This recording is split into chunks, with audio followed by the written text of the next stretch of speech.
Oh my God, you guys. I am sitting with Stephen Marinaro, and you might not have heard of him, or maybe you have. Maybe I'm the only one that doesn't know Stephen, but he's here. Here I am. Yeah, Tell tell everybody who you uh, are. I had to pay you to know who I was. You know what I No, mean? no, I'm giving out bribes to say, hey, look at my, no. follow me on Instagram. Here's $1,000. She's like, Here, okay, I'll take take it. it. Take it. Yeah, but No. yeah, my name's and thank you for pronouncing my last name properly, Marinaro, a very, very Italian name. I joke around and I say, if you pronounce the last name wrong, the car is blowing up tomorrow. Okay, so Oh, thank, shoot. no, no, thank you for thank you for pronouncing for Stephen. You pronounce right and Marinaro because I get Steffens, Stefan, Stephanie, Marino. I'm like, how difficult can it be? But yeah, Everybody gets so my name wrong. Because it's spelled so uniquely. They insist on calling me Christina. I had one lady told me that no, your name should be Catherine. I can remember that. I said, "Excuse you." But so what's the anyways, proper pronunciation? A pronunciation? Christine. Oh yeah, I Christine. was like, what? Yeah, I was Anyways. like, is it Krystine? What I mean, No, uh, no. but Okay. So but so yeah. anyway, you wrote a book, you've been in the industry, you've did the Victoria's Secret fashion show. Saw that. You Mhm. are book buddies with Gary V. Like, can you Yeah. please explain? Yeah, there's a lot to uncover there. So first and foremost, thank you for having me here, and I appreciate it. And sometimes connections on the internet or in social media are like, oh my God, where have you been all my life? It's like Yeah. finally. Yeah. So I'm glad to connect with you. And Yeah. I saw you had Ivan on, so I said, let me reach out to her. And so that's how. And thank you for the connection. And you mentioned I've been in the industry 30 years as a hairstylist, or I've been in the industry, yeah, for about 30 years, and I started off right out of high school, mostly wanting to be around like hot girls, to be honest with you. I No, love it. I have I was been like, waiting for one of my guests to yeah. say that. So thank you. Well, also because I'm straight, so that's like I was like, and I had a crush on a girl who. This is how it all really started. Is I had a crush on a girl who worked at a hair salon down the street from where I lived, and it was kind of like this mini strip mall. So I would go, that pizzeria, deli, and one day I was walking by, and I was like, from a distance, from the sidewalk, I go, all I saw was just this like beautiful bob black hair striking, and she was striking from like 100 feet away. I was like, whoa. And I would just see her from time to time, and I had just graduated high school. I really didn't know what I wanted to do because my guidance counselor was like, "Yeah, you're never getting into that college." I was like, "Oh, okay, now what?" And that was the advice I got from my guidance counselor. So I was like, You "I don't know suck. what I want to do."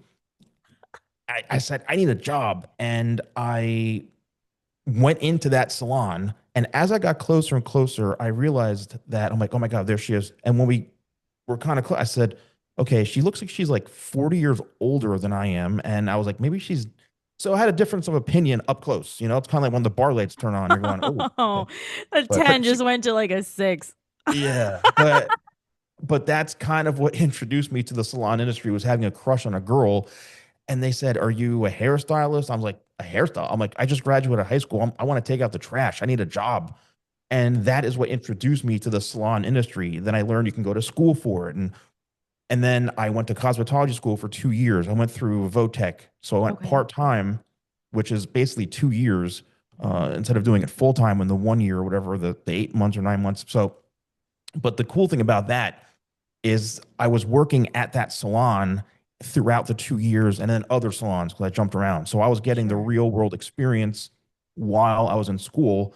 But mind you, in my class, there were also girls. I was the only guy in the whole class out of like 20 something girls. I was like, this is Sure. great.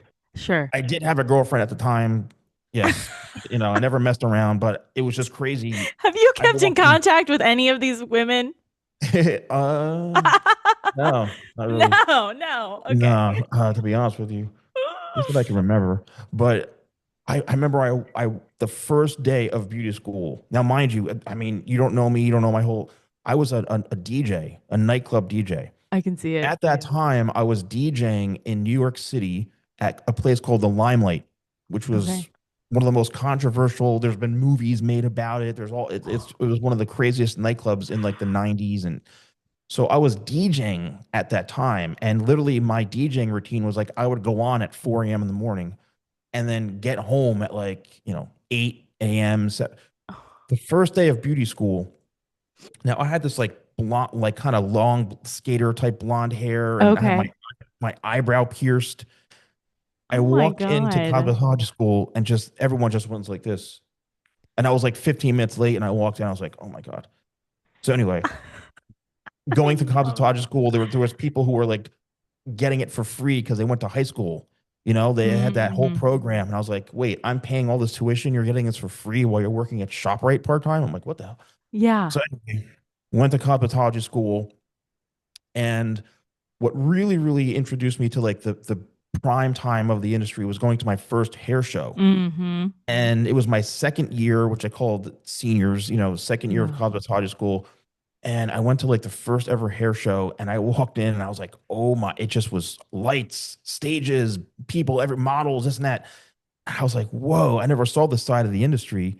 And I locked eyes on this guy who was on stage right there. And he was with L'Oreal, Mm. professional. He was in a suit and he had like four gorgeous blondes next to him. I'm like, who is that guy? And what is he doing? I want to be that guy Yeah.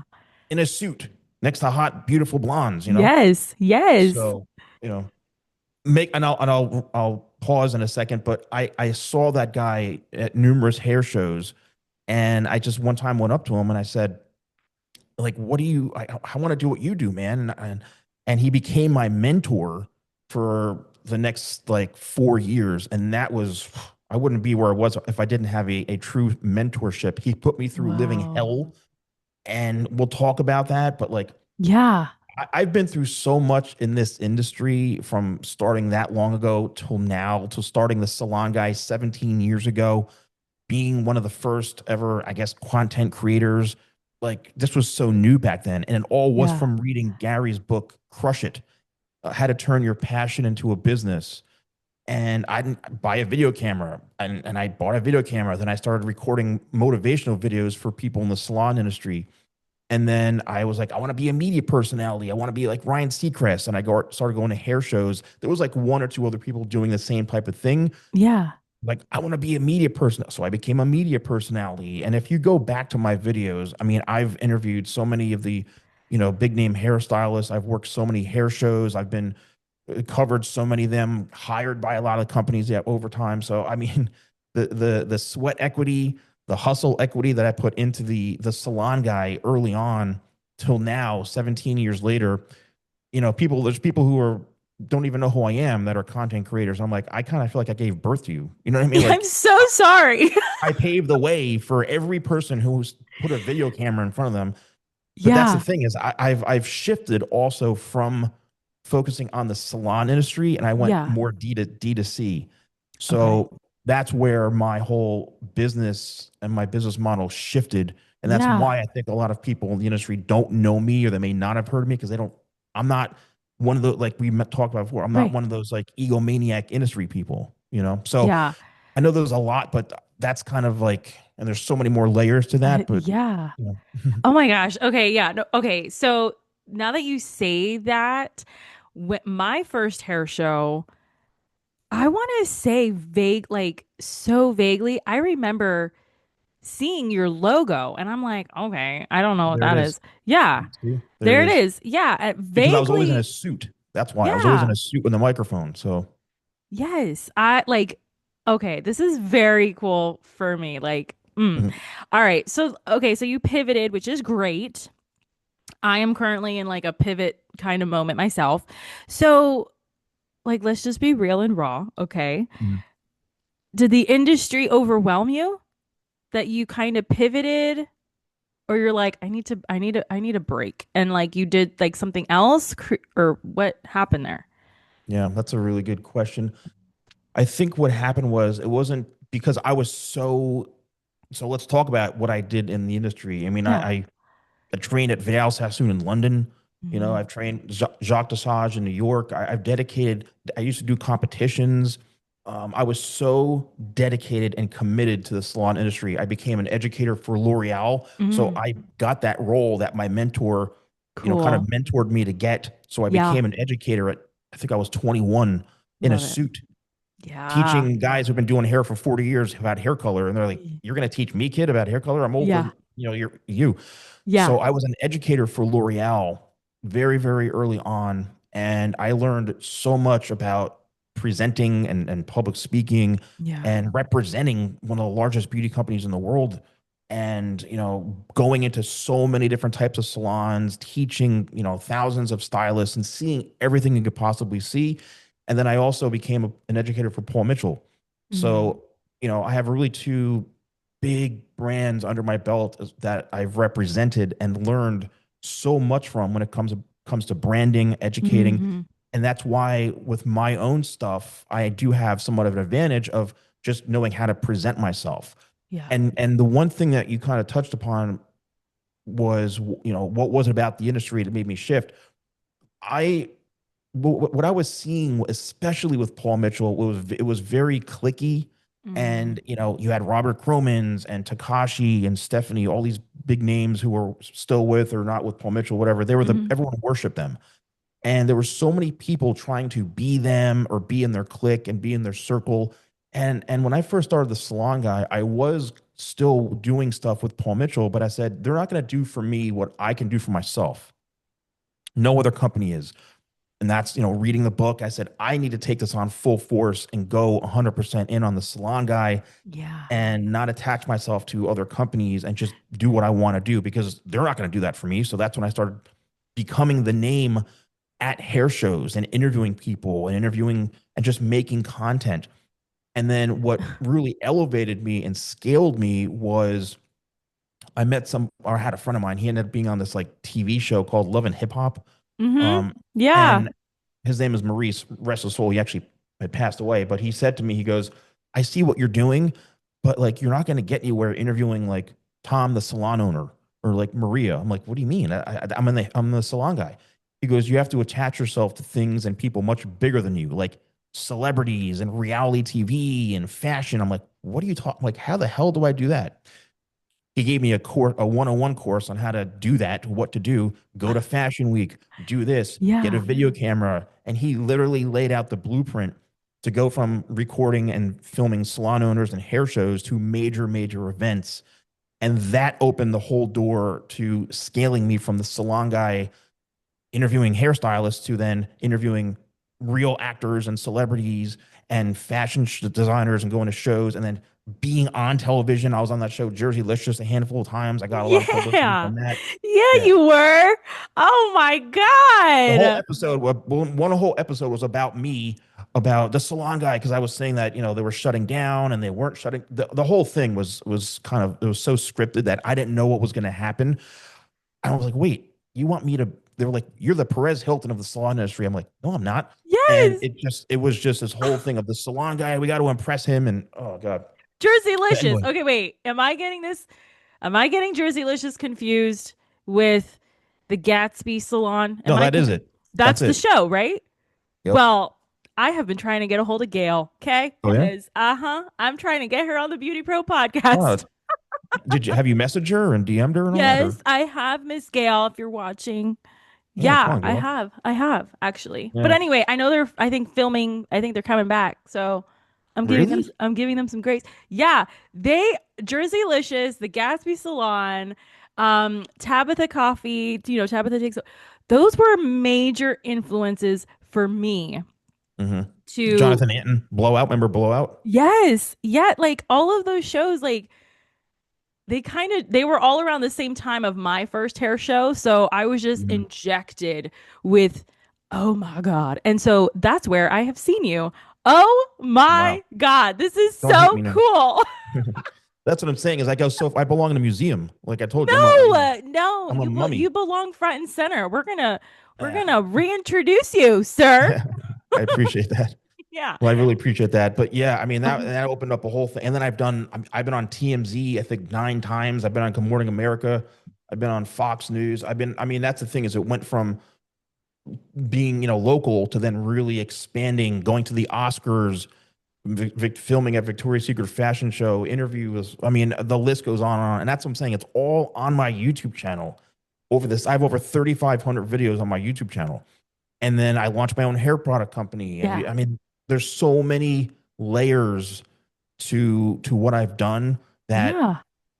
I feel like I had a peak, which was during that time of pre-COVID of I Yeah. was so hungry going out there Yeah. filming and Yeah. nothing. I was unstoppable. But COVID changed a lot of us. And Mm-hmm. then I realized like I need to start making money because a lot of that stuff was more for exposure. Yeah. Yes. You know what I I mean? can And then I attest started to that. getting, yeah, brands like, for example, L'Oreal or Salon Centric hired me to do like to be in charge of doing content at their shows because they were like seeing me doing what I was doing, like event cover. Like you're at the Oscars, you're at Victoria's Secret Fashion. Like, can you bring that to our shows, which are so dull and lame? I was like, okay. So they hired me to like travel around and become like the on-camera host, create event coverage for some time, and it really spiced up a lot of their shows and what was going on. Yeah. And then they ended up just it died out, and they just said, "Yeah, unfortunately, we're not going to do it anymore." I was like, "All right," but yeah, I mean, I've the one thing about branding because I really focus on entrepreneurship and branding. Mm-hmm. That's the part of the stuff that like you don't hear too much from the industry You people. It's like, don't. oh, I open up a salon and like I do balayage all day. I'm like, okay, like everyone does that. That's Right. cool. Right. But that's, Exactly. Exactly. where do you want to take what you're doing? You Mm-hmm. know, Mm-hmm. Okay, so this is gonna lead me to how are you making money? Like, yeah, you have your book, you have your product line, which is very cool. I checked it out. there it is. Hey book, This why, is what, this is how? actually new. I love It's it. called Why, What, How. If you can answer those three questions, just a quick summary of this. If you can answer those three questions, and I've been saying this for many, many years, but this became a best-selling book on Amazon recently because it launched, I don't know, 6, 7 months ago. If you can answer those three questions, that's going to really put you down the path of what you need to do and how to figure it out.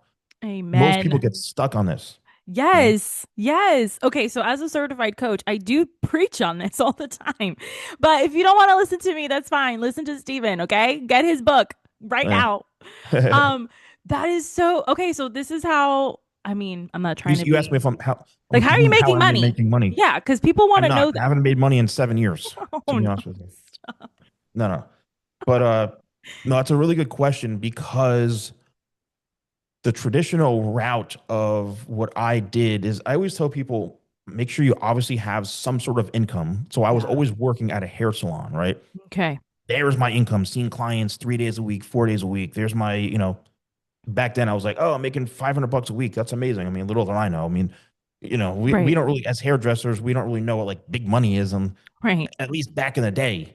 Right. So, oh, We're like I made $700. $500. Yes. It might, yeah, I'm only working 3 days, 4 days a week. I mean, that's Yeah. so at the time off I had, I was literally just working and going out, not making money. Just, I mean, I remember I used to pay someone $20 for gas, like a camera guy. Can you come with me? I have like $10, dude. Here, like, because they saw how passionate I was and they committed to helping me because they were like, dude, like you are so committed to this. Like, that's why I don't care. Like, you don't even have to pay me $10.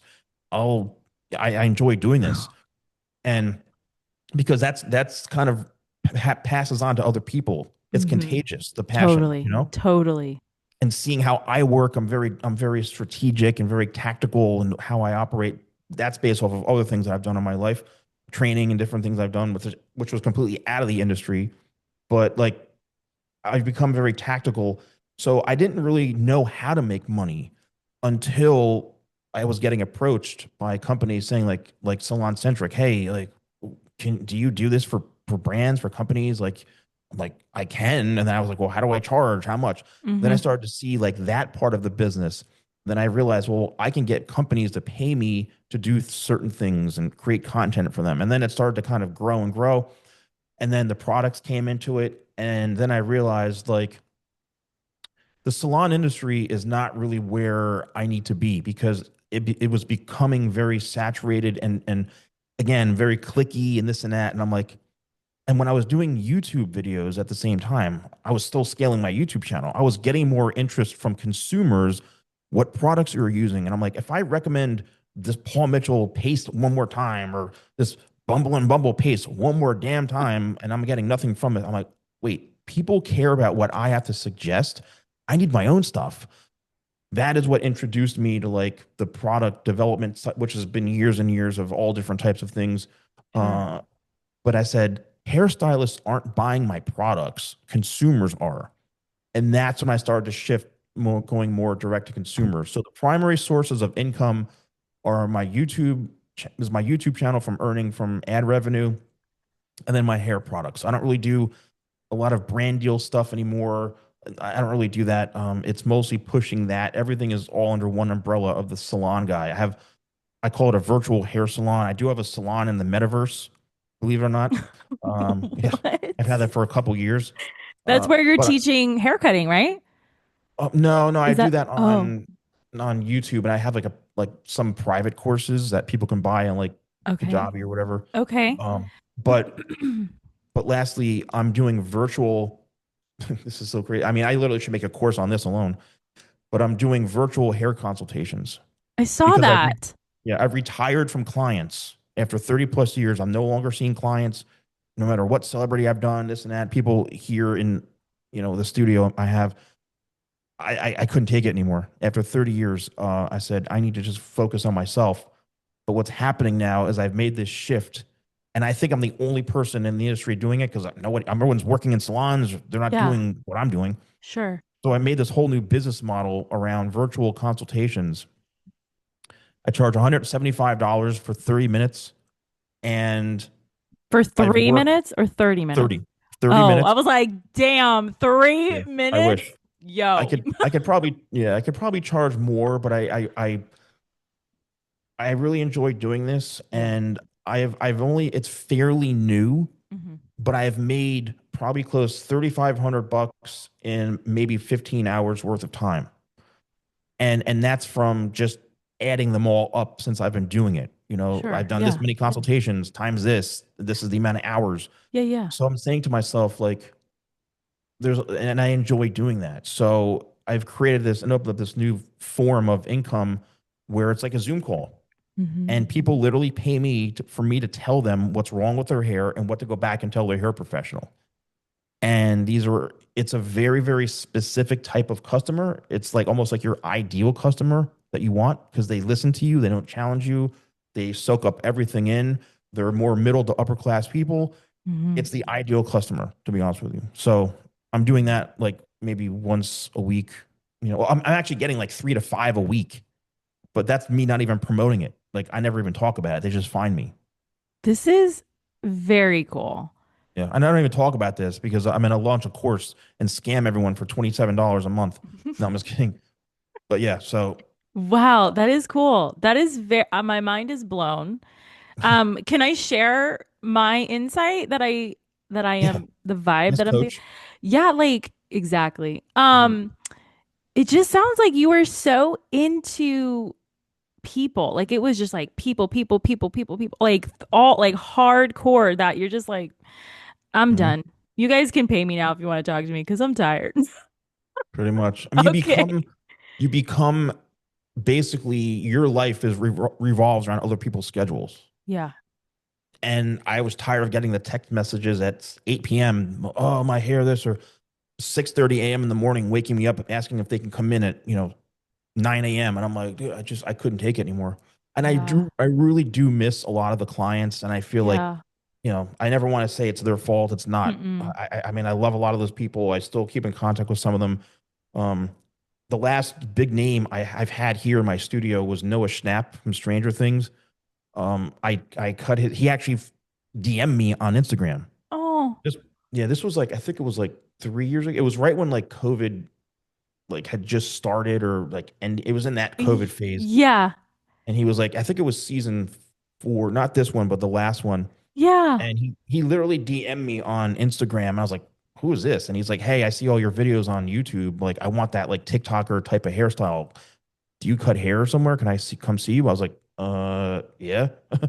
I was like, so his mother brought him down here, and I cut his hair and I gave him the whole new look. And I'll never forget on social media when I posted the image of him and I think I must have gained like 40,000 followers on Instagram just from him. Like I got stalkers because of him. You got stalkers. That is so funny.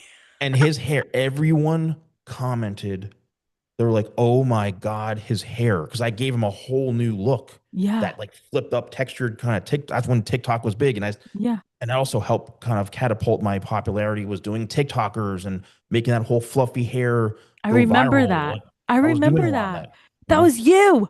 That Hmm. was you. My All those fault. guys were coming into the salon. They're like, I want this haircut. And we're like, It's what? my fault. It's all It's all you. my fault. Okay. So what has been I mean, we talked about burnout, right? It's pretty much what it is. What has been your biggest failure? Personal or In professional? It doesn't matter. Well, here's the thing about you're gonna love this as a coach is the word fear. I don't even use that word fear anymore, or failure. Fear is something that is a challenge that you're going to overcome. A lot of people, they focus on the word fear, and I've eliminated that from my vocabulary because fear is actually afraid of you, because fear doesn't Mm. know you're going to overcome it. So Ooh. I look at fear as a challenge. So Okay. I've faced a lot of challenges in my career, in my life. I've I left the industry. I went into a Mm. whole other career for about 6 years. And after 9/11, I kind of was like, yeah, I'm done. But Hmm. I dedicated my life to service, and I said it was very heavy after 9/11. So Hmm. I did a couple of things, and I said to myself, well, what are when you say what are like some of the biggest failures?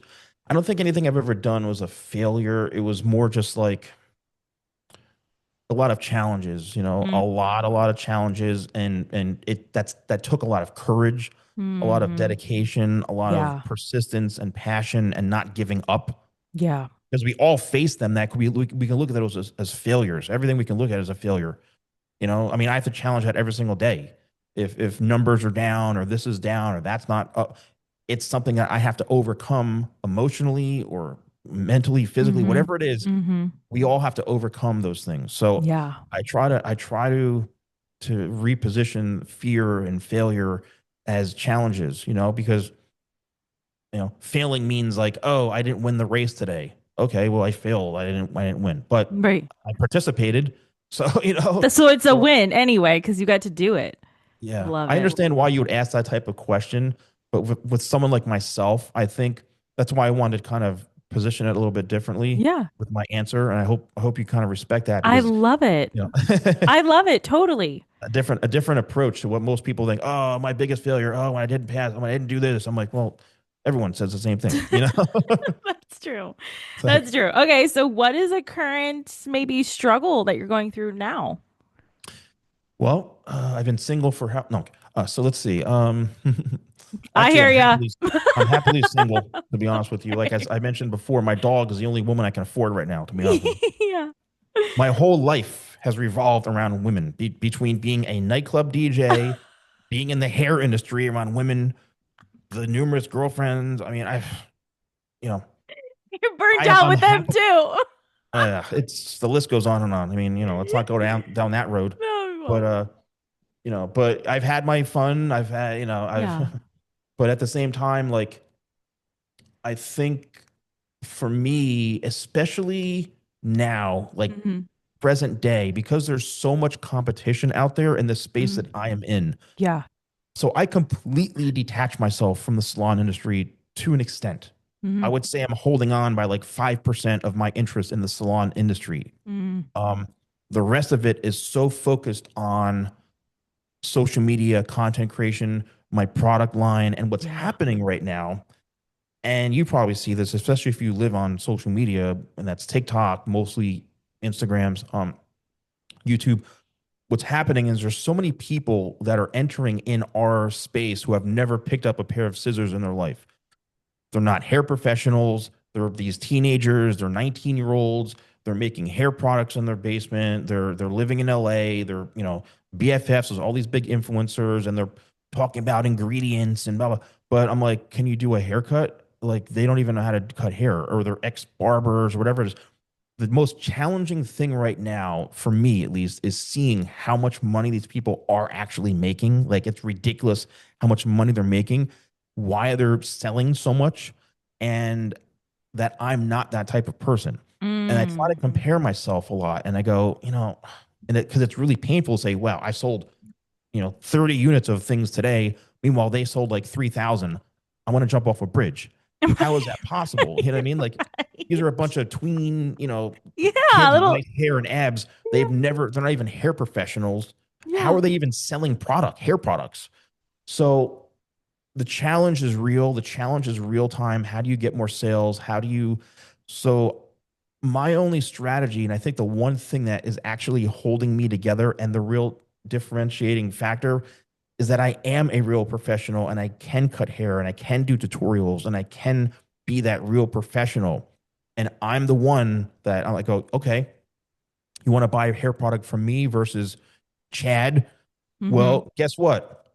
Chad doesn't even know how to cut hair. But meanwhile, you're going to come to me for actual real world hair advice, and I can share with you real valuable things other than scamming you and trying to sell you on something just because there's certain ingredients in it. But they're Mm. not really giving you hair tips or anything that's helpful to you.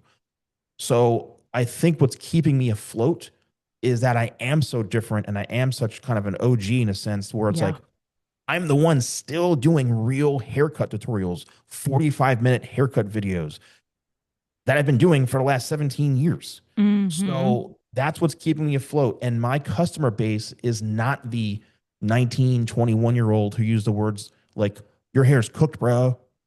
That's not my demographic. I'm getting people paying me $175 for 30 minutes of my time named Chad, like, so, Yeah. it's a Yeah. very different thing. So the competition is real. The struggle is real. It eats away at you emotionally. And Hmm. that's where I don't really, I've accomplished this, I've accomplished that. Those things are important. However, when I start to break it down to see that's not really translating how I would think it would now, present day, it did Hmm. back then, Hmm. and I was crushing it, making seven figures with my brand, and when I was at the peak because I was hitting that peak. But Hmm. now, as things have kind of slid down a bit, I'm like, oh, okay, why is this happening? Well, it's because of all this other competition and new people eating the market that I once dominated. Yeah. So Oh, that it's heavy, hurt. man, It heavy. is heavy. It's heavy. It hurts, but it doesn't, right? Because you're exactly where you're supposed to be. Right here with you. You know, exactly. Exactly. Yes. See? So I love this question because everybody reacts to it differently. What has been your biggest insult that is your favorite? That one I can instantly answer, and I get this probably at least 5 to 10 times an hour. Oh no. But you're bald. Oh no. Look at this nice head of hair right there. Look at that. It's so Can you? perfect. Yes, I was born a blonde. I'm a natural blonde. I shave my head every 2 to 3 days. I have blonde peach fuzz. The thing is every single day I get these idiot troll teenage comments from people from usually India, Middle East, Pakistan, whatever. But you're bald. Bro is bald, giving us hair advice. So I get that at least 10 times an hour. And I think I actually joke now. It used to be offend me. Now I'm like, yeah, or like, why is bro bald? I'm like, why do you have brown hair? Like, I don't know. Why are you 5'2"? I have no idea. You know what I mean? Like, or people say, But you're not, but are you bald or you just shave it? no, it's, you know, Because it looks it's, like you have hair. You yeah, just shave it's it. very blonde peach fuzz, and every literally 2 to 3 days. This is a lot it's a lot of maintenance. What Yes, you're seeing here, it's a lot. totally. I'm very high maintenance. High maintenance man. It's fine. Uh, but here's the thing: is uh, about the comments and all that. I joke around a Hmm. lot of times. People say, "Bro, where's your hair?" And I go, "You haven't seen my chest or my back." I mean, like, you know, Justin Timberlake is bringing sexy back. I'm bringing hairy back. You know what I That's mean? right. That's But perfect. no. Yeah, Okay, my so humor gets me nowhere. what do you want to be remembered for? That's a good question. I think I want to be remembered for me being just a kind person, a passionate person, someone who's very, very dedicated and committed to whatever it is that I've done, a loving person, just funny. Mm-hmm. I don't think about, I want to be remembered by being the salon guy.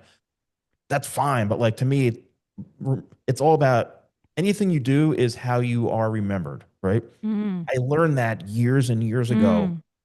by somebody, that same person who told me about how to elevate myself and attach myself to celebrities. I threw a major, like big red carpet event for this show that I was launching. It was going to actually go on the Oprah network, but it didn't end up happening. But I started my own reality show. I had like 800 people show up to this thing. I was like, oh, I'm lucky if I get like 50 people show up. There was a line outside for like an hour to get in. And before that show happened, the same person, Maurice, rest his soul, he said to me, you want people to remember this event. Make them remember this event by whatever it is you do. So anything you do, any type of experience has to be memorable.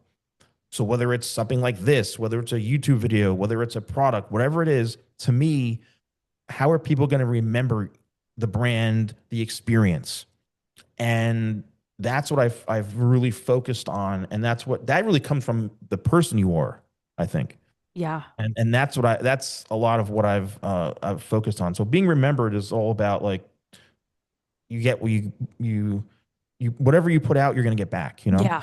Yes. Yes. Well, thank you for sharing that because that just blew my freaking mind off. I Thank you. appreciate it. That's a compliment. Yeah, I just like soaked it right up. I Um, talk about giving good head, right? It's oh my Lord. sorry.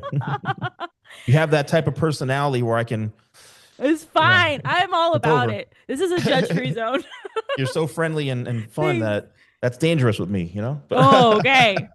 So what is, I mean, you've done the side of the industry that nobody talks about. It's kind of like top secret, like only the privileged get to be introduced to it. So what is the one lesson that you wish that people who are not in that space that you wish that they would learn? Hmm, Like, like your doctor or right. attorney or whatever. Like Well, let's break that question down. Do you mean people in the or the beauty industry? people in What? general. People in Well, general, because I feel like the hair industry and even all the events that just dealing with people, you learn specific oh, I lessons, see. you Yeah, know? that's really good. What's funny is a lot of the people who I've looked up to, and they're rarely even in the salon industry. I watch on a daily basis more stuff about social media marketing and content creation and videography and motivation than I do even anyone in the salon industry.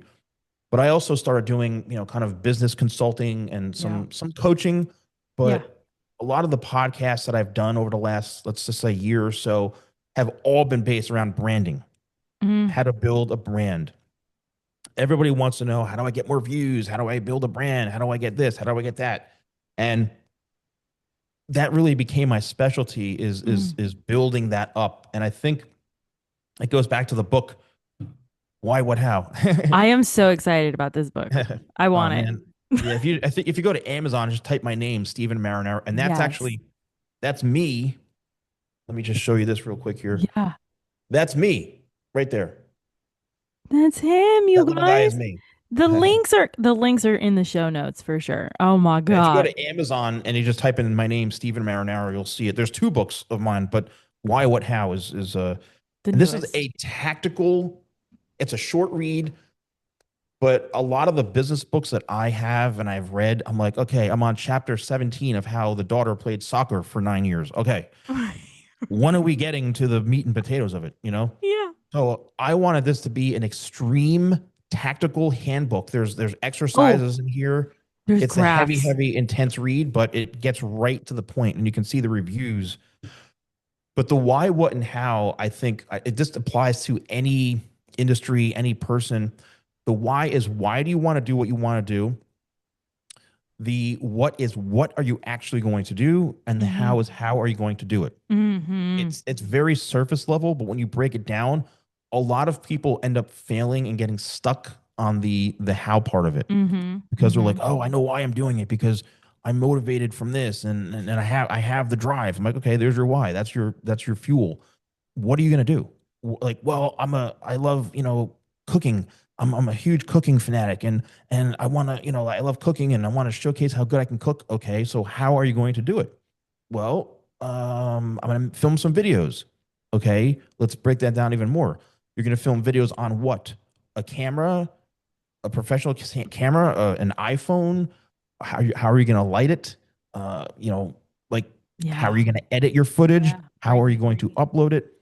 That's where people get stuck because they don't understand the how is almost the most important. That's your final product. That's your Mm-hmm. presentation is the how. Mm. So I just filmed and edited this whole thing and now it's ready. How am I going to post it? Well, I'm going to go on Instagram. I'm going to go and so the how is the final execution of what you prepare and put together. It's all those elements. Mm. And I think a lot of people are missing one of those links when it comes to whatever it is that they're doing, specifically when it comes to branding and things like that. Yeah. Everybody wants to build a brand right now, whether they're a hair professional, a barber, a whole, and we can talk about even that stuff. But I mean, Mm-hmm. there's a whole mystery behind, what really is a brand. A brand is perception. A Mm. brand is someone's perception of what it is that you're trying to sell them or present to them. A brand is not just a logo that you see here, it's part of Mm. it, Mm-hmm. but the brand is someone's taste, Yeah. someone's perception. Yeah. And I learned that like from, numerous people. Steve Jobs, like, there's so many people you can research about what they talk about when it comes to branding. He in this one interview, he was asked, what's the difference between Apple and Microsoft? And he wasn't really a big Microsoft guy at the time, but he goes, he just sat there and I'm like, oh my God, what's he going to say? He goes, Yeah. it's a matter of taste. That was his response. It's really about taste. And Microsoft really has no taste. I was like, oh my God. And that made me realize like there's a buried interview on YouTube. It's Yeah. like, you never even see it. I found it and No. I heard that. I go, oh my God, it's a matter of taste. That's Yeah. what a brand is, someone's perception and taste. I love that you say that because recently, maybe the last, I don't know, 6 months or so, I'll go to a restaurant or I'll work with some kind of company or whatever, and the service or the people, like the employees working in it, they're kind of crummy, right? Like they're not nice. They got a bad attitude. They don't know how to communicate. Like it's just, and you're like, what is wrong with you? Anyway, then I There's was a new like, thing out called personality. you should go get it. Yeah. Check it out. Yeah. So I was like, oh my God, they're doing this because the head, the main creator of this brand, that's how they are.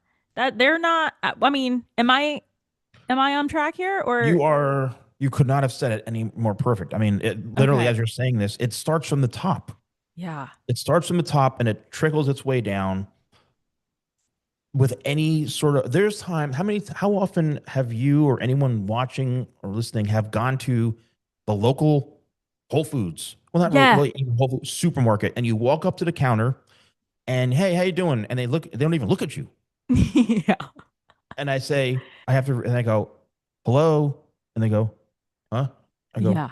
hello. Yeah. Like, are Yeah. you going Yeah. to engage? And I'm even here. And I'm like, Yeah. how do you even have a job, right? How are you making $26 an hour? And you have no personality. So Mm-hmm. part of it stems from, well, a lot of it stems from the top, the leadership, but then it also comes down to that individual. Maybe they weren't raised a certain way. Maybe they never exposed to Yeah. having a vibrant personality. There's two sides to that, but majority of what you said is literally 8,000 times correct.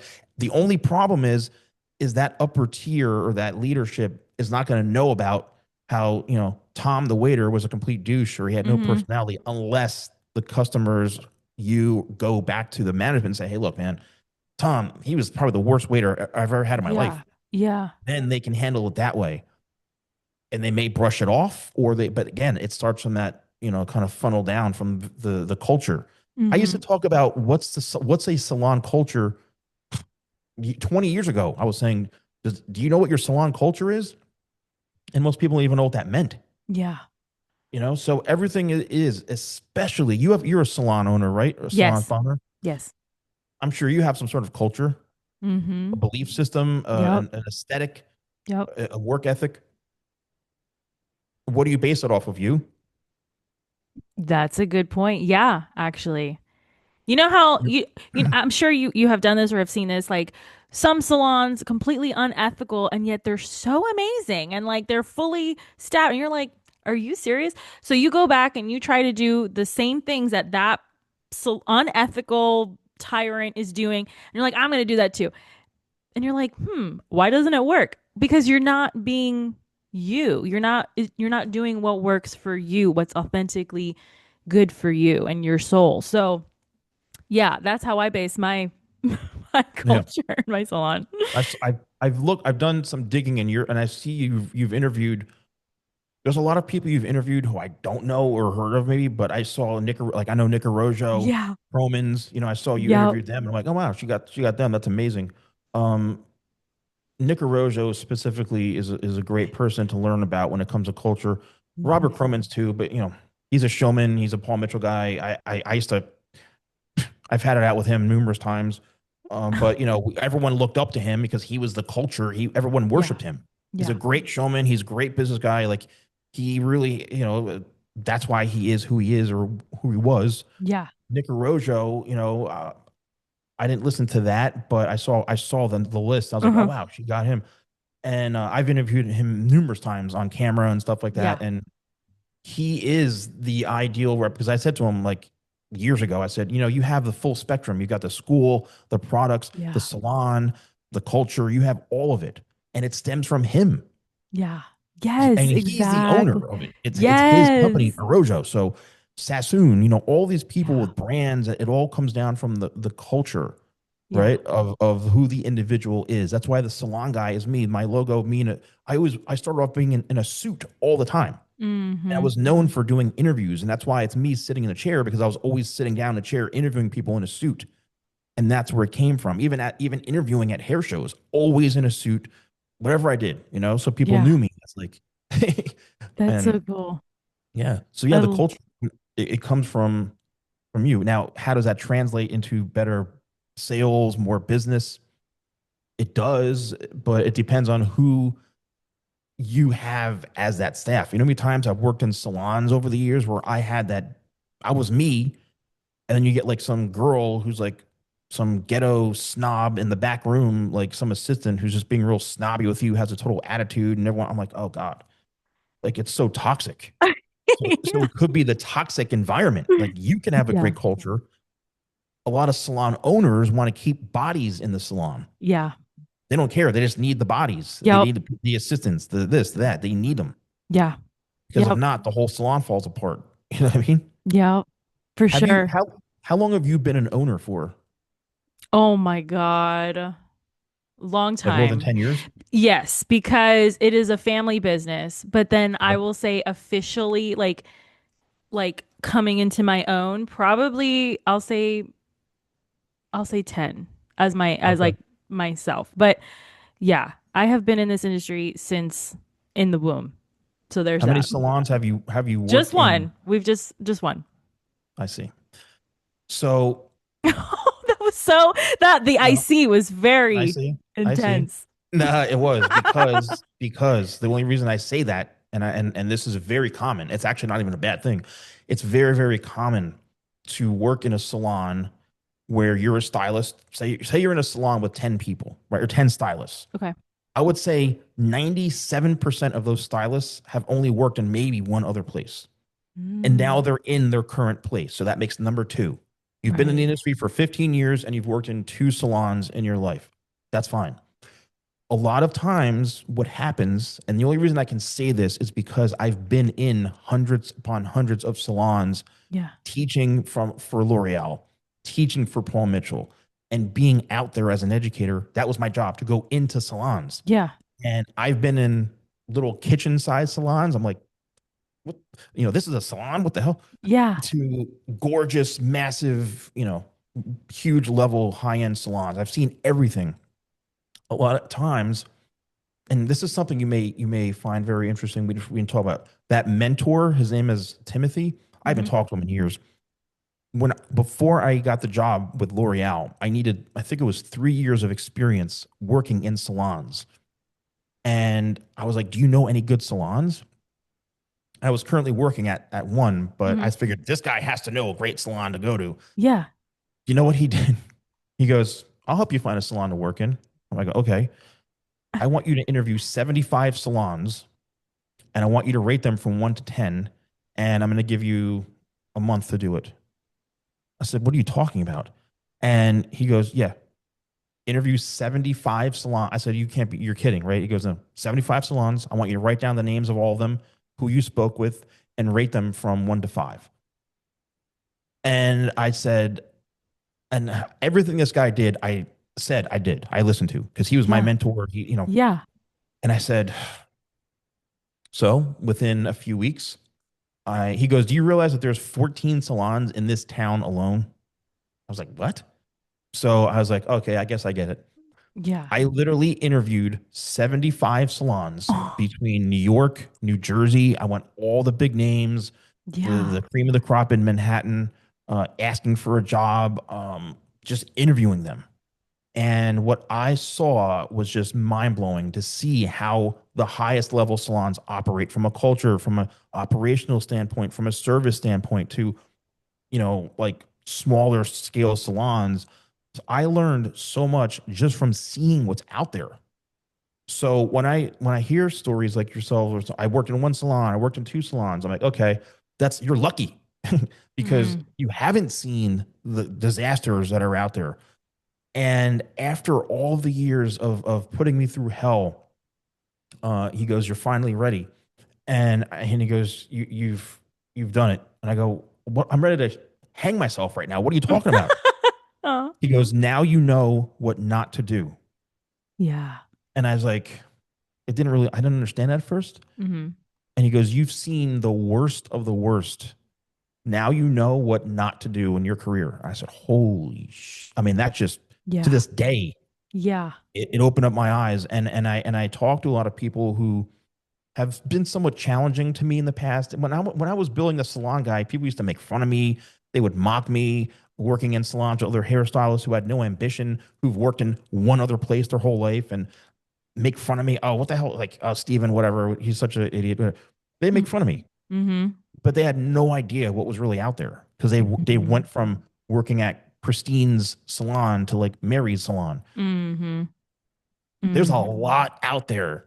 And the fact that you can take that one experience that you worked in or whatever you have now and build a great culture around that shows you're an amazing person. So it all comes down to what have you seen that you don't do for the Right. current operation? And a lot of people don't have that experience. Yeah. They Yeah. haven't seen anything out there. Right. Right. What drives me crazy is when you talk to those stylists, they don't have any desire to see anything else. And you're like, what? But they Okay. also, yeah, they don't know how. You see, again, this goes back to everyone's upbringing, their lifestyle, what they've faced in their life. Like, I'm a very unique individual. The things that I've done and seen in my life as Mm-hmm. a whole that Hmm. most people would not want to even go through. Some of the stuff I've done, the training, all the Hmm. crap that I've done, most people don't want to have to go through that.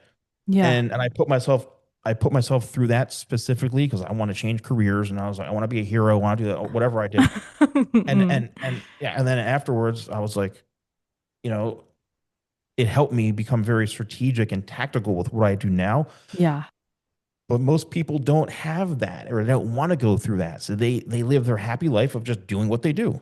You know, Yeah. Yeah. what is the one thing I'll interview you now? What Yeah. what's the one thing that really keeps your salon together, or like that culture or that level of service? Like, what's the one or numerous things that you kind of always are implementing? I think it's uh, let me think about this one. I want to say it's the authenticity. Like we're all like we've had conversations about this, and some of the stylists they laugh. They're like, "Oh my God, I can't believe you're talking about that." It's like Mhm, you, we are human beings. Life happens. mhm. Just be real, accept it. Let's sit with our cup of coffee here, and we're Yeah. going to do what we do. And I think that has been the biggest. They love it. They're like, "Oh, okay, How cool." many people you have working for you? How So many people? a team of five. So I've we're seen people. We're small. make million over $1 million with like three. Oh yeah, you see? I Yeah. mean, you know, five people is plenty. Yeah. Yeah.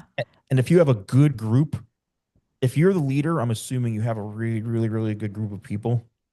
Am I Yeah. correct by saying Yes, that? yes, yes, Yeah. yes. We're I good. would say if you're the head honcho, man, I can see that if they're following your lead, you're good. Thank So, you. and this is from not even really knowing you, just from just Right. talking to you, you know? This is on vibes only. That's very cool. Exactly. That's very cool. Exactly, man. All right. Uh, So time is gone, it but is. it It is already. is. Oh boy. It is. It's You're like, crazy. Steven, I have six clients waiting for me. I gotta go. But I know. What is one question that I did not ask you, and how would you have answered that question? well, there's a lot we didn't talk about, to be honest with you, I know. I because know. there's so much, man. There's a Yeah. lot. But I do invite people to kind of follow me on, the Salon Guy, every Yes. platform I'm on. Yes. The one question you didn't ask me specifically was, how did I build up the Salon Guy brand? Oh. Right. And that's fine. I mean, because a lot of it's my fault. I was hogging a lot and talking. I go on and on and on. I apologize. It's my own fault. That's the thing about me is I'm a good interview because I just never shut up. To be honest with you. But when it comes to building a brand, I would say the one thing is the why, what, how, having a clear vision, being very dedicated, being very committed, not giving up. You mentioned, Mm, what's my biggest failure? Not giving up. Most people they quit right before they hit that next level of where they have to go, and they just say, "I'm mm, done."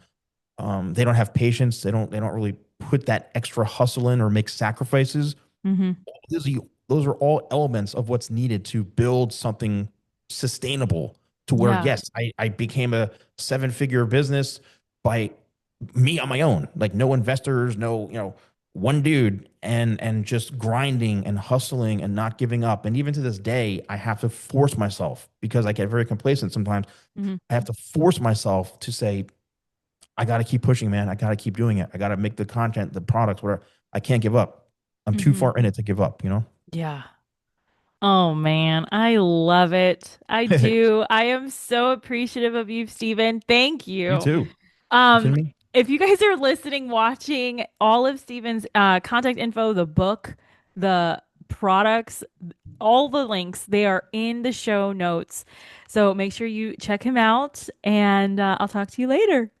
Thank you so much for having me. I really appreciate Thank it. you.